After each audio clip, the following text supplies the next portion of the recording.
Hello, good evening all of you. How are you all of you? I hope you are doing well. My name is अर्पित कुमार सिंह और आपका स्वागत है success वाला YouTube channel में। और आज जैसा कि आप जानते हैं कि एनडीए का क्लास 2 मई 2024 से स्टार्ट है और हम व्यक्तिगत रूप से हफ्ते में 4 क्लास लेते हैं, 2 हिस्ट्री का क्लास, 2 इंग्लिश का क्लास। तो आज हम आपको इंग्लिश में इडियम्स फ्रेजेस पढ़ाएंगे। इडियम्स फ्रेजेस का मतलब मुहावरे एंड लोकोक्तियां कहा जाता है। इसको क्या कहा जाता है? मुहावरे एंड लोकोक्तियां।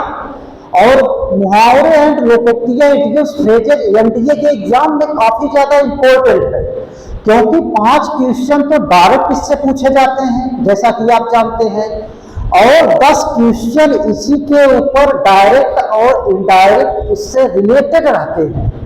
तो आप समझ सकते हैं कि ये कितना इंपॉर्टेंट चैप्टर है। तो आज पहला जो इडियम्स फ्रेजेज है वो है एबीसी। एबीसी एबीसी का मतलब है कि normal knowledge. Normal knowledge ABC का मतलब कि एकदम बेसिक नॉलेज। अगर किसी को बेसिक नॉलेज भी ना हो, उसको मतलब कि सामान्य ज्ञान का एकदम नॉर्मल उसको पैमाना ना मालूम हो, तो उसको कहा जाता है कि he doesn't know ABC of any subject. देखिए इसका एग्जाम्पल हम देखते हैं। आई do not even know to I do not even know to ABC of mathematics. Mathematics means कि मैं मैथमेटिक्स सब्जेक्ट के बारे में कुछ नहीं जानता हूं। एबीसी का मतलब कि कुछ भी न जानना। I do not even know to ABC of mathematics, या मैं यहां तक कि मैथमेटिक्स का एबीसी भी नहीं जानता हूं। मतलब इसका कहने का मतलब है एबीसी का इडियम्स फ्रेजेस का अर्थ क्या है कि मतलब आपको विदूर हो जाना, मतलब आपको कुछ भी जानकारी न होना, उसका मतलब क्या होता है? एबीसी। फर्स्ट हमारा एग्जांपल क्या है? फर्स्ट हमारा idioms phrases ABC. Second example है हमारा animal spirit. Animal spirit. Animal spirit का मतलब होता है स्वस्थ युवावस्था की अवस्था। स्वस्थ युवावस्था की अवस्था को हम कहते हैं एनिमल स्पिरिट। जैसे एक एग्जांपल आपको देते हैं, old man can not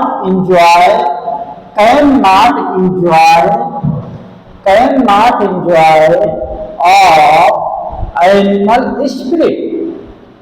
Animal spirit means कि ओल्ड मैन स्वस्थ युवावस्था का आनंद नहीं उठा सकता। मतलब कि एक वृद्धा आदमी हो गया है, एक वृद्ध आदमी हो गया है, वो युवावस्था की तरह है, वो इंजॉय नहीं कर सकता। एनिमल स्पिरिट का क्या मतलब होता है? एनिमल स्पिरिट का मतलब स्वस्थ युवावस्था की तरह है। मतलब कि एक स्वस्थ युवा व्यक्ति जिस तरह का अपना एक्टिविटी करता है, उस प्रकार की एक्टिविटी ओल्ड मैन नहीं कर सकता है। इसका मतलब क्या है? एनिमल स्पिरिट का मतलब कि स्वस्थ युवावस्था की तरह आपकी अवस्था का होना। ओके, अब थर्ड एग्जांपल पर हम आते हैं। इसको हम मिटा देते हैं, आप लोग इसको नोट कर लीजिएगा, नोट डाउन कर लीजिएगा। अभी नहीं इसको हम मिटा रहे हैं, आप लोग इसको नोट डाउन करते रहिएगा, जिससे हमें पढ़ाने में कोई असुविधा न हो। आप इसको रिवीजन भी कर लीजिएगा शाम को, जिससे ये आपको दिमाग में ये सेट हो जाए। जब रिवीजन कर लेंगे शाम को तो ये आपके दिमाग में सेट हो जाएगा। Please you note down this on your copy. इसको नोट डाउन कर लीजिए, जिससे हम थर्ड पोर्शन पे चलें। तो आप लोग नोट डाउन कर लिए होंगे। और थर्ड हमारा इडियम्स फ्रेजेज है Apple of discord. Apple of discord. Apple of discord का मतलब होता है कलह की वस्तु। क्या होता है? कलह की वस्तु। कलह की वस्तु मतलब कि कोई ऐसी वस्तु हो जो कि मतलब विवादास्पद हो। Apple of Discord. देखिए इसका मतलब क्या होता है। एप्पल मीन्स सेब, डिस्कॉर्ड मीन्स असहमत होना। मतलब कि अगर एक सेब हो, कई लोग बैठे हो, तो उस सेब को कौन ले, उसमें आपस में विवाद हो जाना, इसका मतलब होता है Apple of discord. Apple of discord का हिंदी मतलब होता है झगड़े की वस्तु। क्या मतलब होता है? झगड़े की वस्तु। आपको एक एग्जाम्पल देते हैं। Kashmir, Kashmir, Kashmir is an apple of discord. Apple of Discord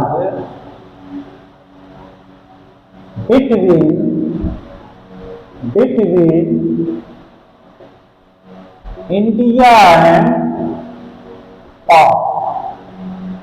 मतलब कि Kashmir is an apple of Discord between India and Pak. मतलब कि कश्मीर एक झगड़े की वस्तु है भारत और पाकिस्तान के बीच। मतलब means Kashmir is a disputable land between India and Pak. You note down this example. Apple of discord. Apple of discord का मतलब कि झगड़े की वस्तु। फॉर एग्जाम्पल है Argus eyed. Argus eyed. Argus eyed मतलब होता है ईर्ष्यापूर्ण नजर। किसी की नजर अगर ईर्ष्यापूर्ण हो, भेदभावपूर्ण हो, तो उसको आर्गस आइड कहते हैं। क्या कहते हैं? आर्गस आइड कहते हैं। आर्गस आइड एग्जाम्पल है। आर्गस आइड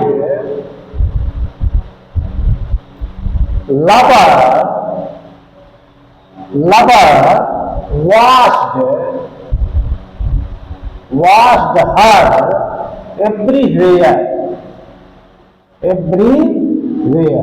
मीन्स जो ईर्ष्यापूर्ण नजर वाला जो व्यक्ति, ईर्ष्यापूर्ण नजर वाला जो लवर होता है, वो हमेशा किसको चेस करता रहता है, किसको वॉच करता रहता है? अपनी प्रेमिका को। ईर्ष्यापूर्ण नजर वाला जो लवर होता है वॉच करता है उसको, अपनी लवर को एवरीवेयर, प्रत्येक जगह उसको वॉच करता रहता है। आर्गस आइड मतलब ईर्ष्यापूर्ण नजर वाला व्यक्ति। अब हम आते हैं एग्जाम्पल नंबर 5 पर।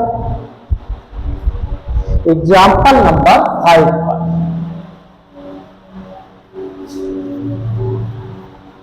एच टू ग्रिंड का मतलब क्या होता है? H two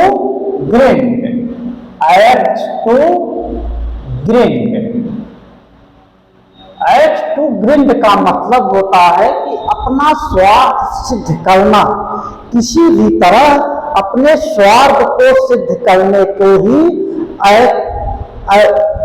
x to grind कहा जाता है। एक्स टू ग्रिंड का मतलब होता है कि अपना स्वार्थ किसी तरह सिद्ध करना।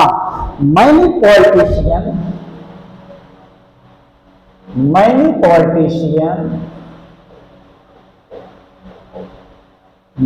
Politician always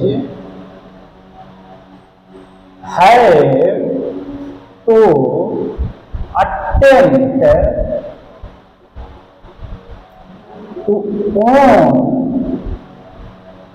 acts to grind।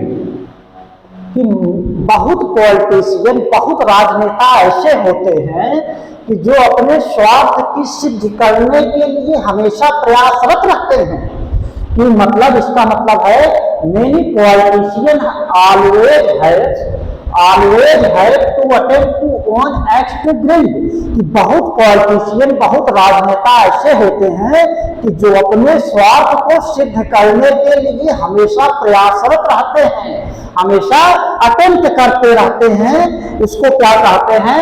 Act to bring. तो अब आते हैं हम एग्जाम्पल नंबर 7 पर। एग्जाम्पल नंबर 6 पर, backstairs influence. Backstairs influence, what is the means of backstairs influence? Backstairs influence, आप लोग इसको नोट डाउन करते रहिएगा। जैसे हम पढ़ा रहे हैं आप लोग तुरंत तुरंत नोट डाउन करते रहिए, जिससे हम मिटाते हुए इसको आगे बढ़ते रहे। बैकस्टेयर्स इन्फ्लुएंस का मतलब होता है अनुचित रूप से प्रभाव डालना। कि कोई व्यक्ति ऐसा है किसी दूसरे व्यक्ति पर अपना अनुचित रूप से प्रभाव डाल रहा है, तो उसी को कहते हैं हम हिंदी में इस बैकस्टेयर इन्फ्लुएंस को हिंदी में कहते हैं कि अनुचित रूप से प्रभाव डालने वाला। अनुचित रूप से प्रभाव डालने वाला को हम क्या कहते हैं? बैकस्टेयर इन्फ्लुएंस। इसका एग्जाम्पल दे रहे हैं। ही ओन, वह जीता, थ्रू बैकस्टेयर इन्फ्लुएंस। बैकस्टेयर इन्फ्लुएंस कि मतलब उसने अनुचित रूप से अनुचित साधनों का प्रयोग करके, उसने अनुचित साधनों का प्रयोग करके जीत लिया। क्या जीत लिया? मैच जीत लिया। ही ओन, अब इसमें हम थोड़ा सा और इसको मॉडिफाइड कर देते हैं। He won cricket match, he won cricket match through backstair influence. उसने क्रिकेट मैच को अनुचित साधनों के प्रयोग के द्वारा उसने क्रिकेट मैच जीत लिया। इसका क्या यूज होता है बैकस्टेयर इन्फ्लुएंस का? मतलब कि अनुचित रूप से प्रयोग करना, अनुचित साधनों का प्रयोग करना। तो आप लोग इसको नोट डाउन कर लीजिए जिससे हम आगे बढ़ें। Please note down. अब हम आते हैं एग्जाम्पल नंबर 7 पे। Bad blood. बैड ब्लड का क्या मतलब होता है? बैड ब्लड, बैड मीन्स खराब, ब्लड मीन्स खून, खराब खून। इसका अगर वैसे अर्थ निकालेंगे, आप इसको हिंदी में ट्रांसलेट करेंगे तो इसका मतलब होता है बैड ब्लड का मतलब होता है खराब खून। बट इसको एग्जाम्पल में सेट करें, there is bad blood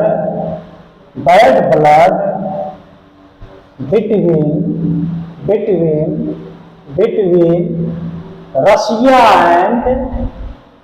Russia and USA. There is a bad blood between Russia and USA. रसिया और यूएसए के बीच एक बहुत भयानक दुश्मनी है। मतलब एक कट्टर दुश्मनी है। किसके बीच? रसिया एंड यूएसए के बीच। रसिया एंड यूएसए के बीच एक बैड ब्लड दुश्मनी है, एक बहुत ही कट्टर दुश्मनी है। किसके बीच? रसिया एंड यूएसए के बीच। बैड ब्लड का मतलब हिंदी में क्या होता है? ये इडियम्स का मतलब हिंदी में क्या होता है? कट्टर दुश्मनी होना। मतलब एक बहुत ही निर्णायक रूप से दुश्मनी होने को आप बैड ब्लड कह सकते हैं। ओके, अब हम आते हैं एग्जाम्पल नंबर 8 पर। बिग गन मीन्स महत्वपूर्ण आदमी। कोई ऐसा पर्सन है कि जो बहुत ही महत्वपूर्ण इंसान है, जो कि बहुत, जैसे एग्जाम्पल देते हैं, नरेंद्र मोदी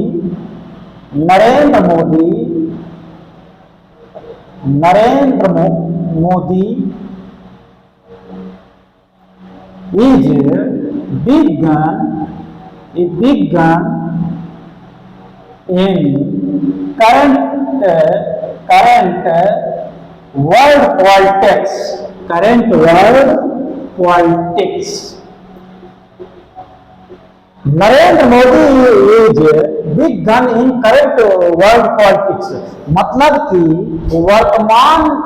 वर्तमान विश्व राजनीति में नरेंद्र मोदी एक महत्वपूर्ण स्थान रखते हैं। नरेंद्र मोदी का एक बहुत ही महत्वपूर्ण स्थान है कहाँ? वर्ल्ड पॉलिटिक्स में, वर्तमान समय के वर्ल्ड पॉलिटिक्स में। जैसे और एग्जाम्पल दें, Pandit Nehru was big gun at that time. Pandit Nehru was big gun at that time politics. Pandit Nehru was big gun of at that time of politics. Pandit Nehru एक बहुत बड़े आदमी थे, एक महत्वपूर्ण पर्सन थे इन वर्ल्ड पॉलिटिक्स में उस समय। ओके, अब हम आते हैं एग्जाम्पल नंबर 9 पर। Birds eye view.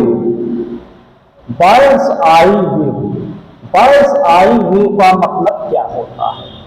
Birds eye view का मतलब होता है सरसरी नजर। क्या होता है? सरसरी नजर। जैसे आप किसी जगह गए और आपने वहां तुरंत ही सरसरी नजर चारों तरफ घुमाया। जैसे आप किसी को ढूंढ रहे हैं, किसी को सर्च कर रहे हैं और किसी प्लेस पे जाते हैं और वहां एक सरसरी नजर में सभी प्लेस पे सभी जगह को सरसरी नजर से देख लेते हैं, तो उसी को कहा जाता है birds eye view.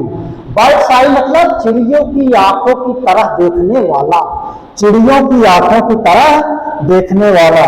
I to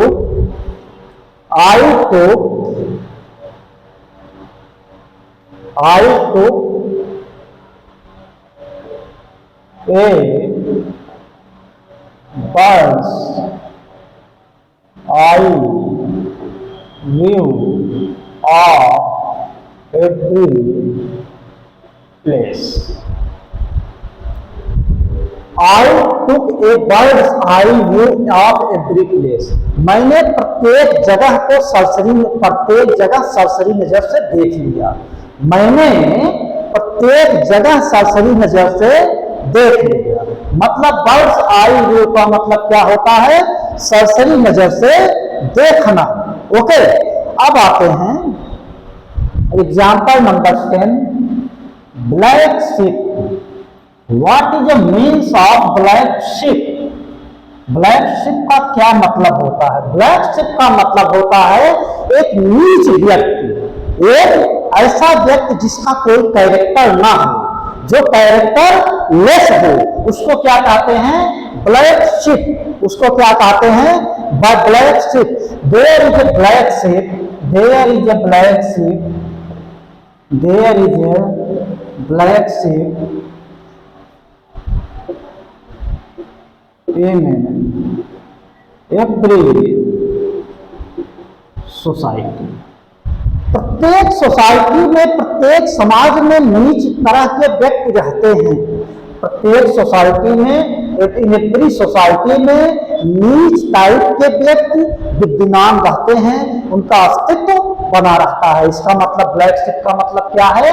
एक धूर्त आदमी, एक नीच आदमी, एक कैरेक्टरलेस आदमी, ब्लैक शिप को हम कहते हैं। ब्लैक शिप का मतलब ये है। फिर एग्जाम्पल नंबर 11 पे ब्लू रिबन। ब्लू रिबन का मतलब होता है सर्वोच्च सम्मान। ब्लू रिबन का मतलब क्या होता है? सर्वोच्च सम्मान। कोई व्यक्ति अगर जैसे नोबेल पुरस्कार पा गया है तो उसको कहा जा सकता है ही गॉट ब्लू रिबन। उसने सर्वोच्च सम्मान प्राप्त कर लिया है। अब इसका एग्जाम्पल देते हैं। The Nobel prize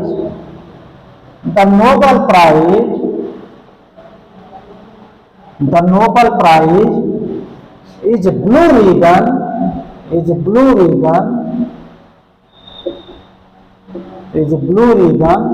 for a scholar. मतलब कि नोबेल पुरस्कार एक विद्वान के लिए सबसे महत्वपूर्ण सम्मान होता है। नोबेल पुरस्कार एक विद्वान व्यक्ति के लिए, एक स्कॉलर व्यक्ति के लिए, एक स्कॉलर पर्सन के लिए सबसे महत्वपूर्ण सम्मान होता है। ब्लू रिबन का मतलब सर्वोच्च सम्मान होना, उसको क्या कहते हैं? Blue ribbon. अब इसको हम मिटा रहे हैं, आप लोग नोट डाउन कर लिए होंगे। क्वेश्चन नंबर 11 तक फिनिश हो चुका है। अब हम पहुंचते हैं क्वेश्चन नंबर 12 पे। क्वेश्चन नंबर 12 है bone of contention. Bone of contention,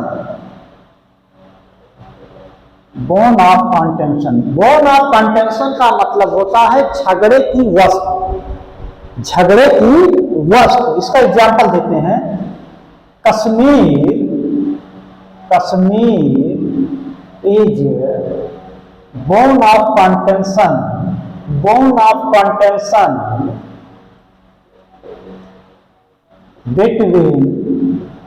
between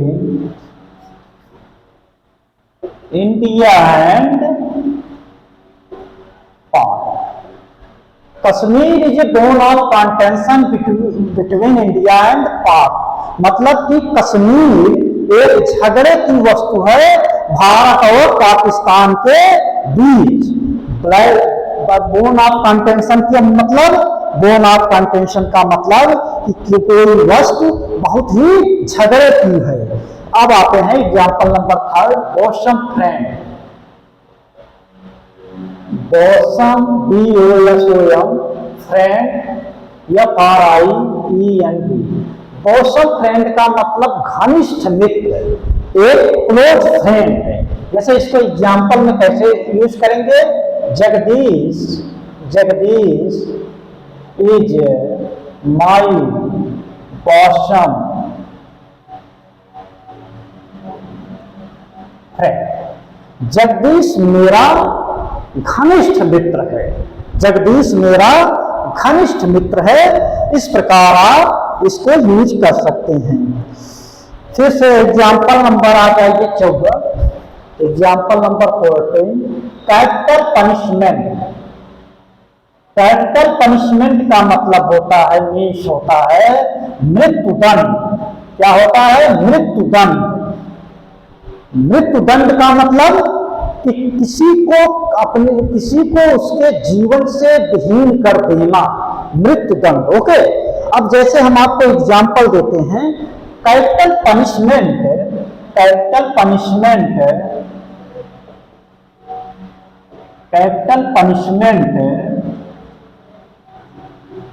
is rare now. मतलब कि मृत्युदंड आज की दुनिया में एक रेयर है, मतलब कि एक असाधारण है। मतलब कि कभी कभार मृत्युदंड की घटनाएं घटित होती हैं। जैसा आप जानते हैं कि मृत्युदंड की घटनाएं सबसे अधिक मध्य पूर्व एशिया में, जो इस्लामिक गणराज्य है, वहां घटित होती है। इंडिया में मृत्युदंड देना एक प्रकार से रेयरेस्ट ऑफ रेयर केस कहा जाता है, कि असाधारण में असाधारण केस मृत्युदंड को कहा जाता है। फिर से एक एग्जाम्पल पर आते हैं। Cast of iron will. Cast of iron will. Cast of iron will का क्या मतलब होता है? आयरन विल में मीन्स मतलब कि लोहे की तरह इच्छा होना। कास्ट ऑफ आयरन विल मतलब, इसका मीन्स मतलब कि आप दृढ़ प्रतिज्ञ हो, आप ऐसा डिसीजन लें कि अपने डिसीजन से आप विमुख ना हो, डाइवर्ट ना हो। उसी को क्या कहा जाता है? Cast iron will. Patel was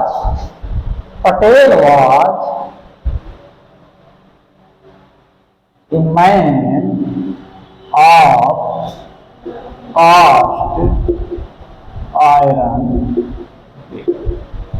Patel एक दृढ़ प्रतिज्ञ वाले आदमी थे, जो कि आसानी से बेंड नहीं होते थे, आसानी से झुकते नहीं थे।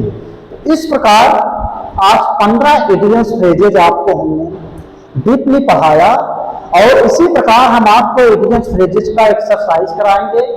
और इसके साथ ही हम आपको एंटोनिम सिनोनिम्स का भी स्टडीज कराएंगे, अध्ययन कराएंगे, क्योंकि ये बड़ा इंपॉर्टेंट है। आपको बताया कि 5 क्वेश्चन तो डायरेक्ट पूछे जाते हैं और इस पे डिपेंड रहते हैं 5 to 10 क्वेश्चन इनडायरेक्टली और डायरेक्टली रूप से।